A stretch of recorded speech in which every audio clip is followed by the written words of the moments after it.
Is your Discord server's main chat room getting completely cluttered with long, messy conversations, technical help requests, or bug reports that bury important messages? Welcome back to Techavro. Today we are setting up Discord thread templates and forum channels to turn chaotic discussions into clean, organized, search-friendly topic boards.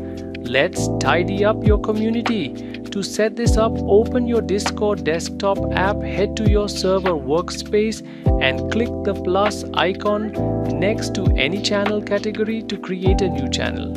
Under channel type, select forum. Name your forum channel something clear like community support or tech help and click create.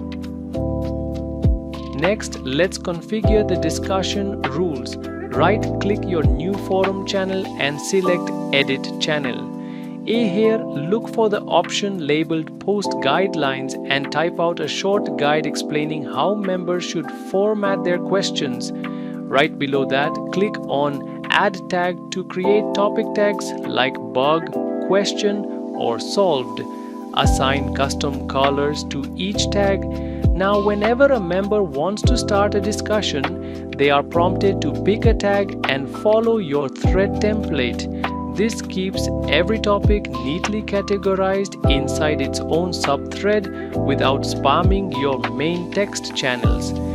If this server organization guide helped clean up your community chats, drop a big smash on that like button and subscribe to Techavro for more elite tech guides. See you in the next one.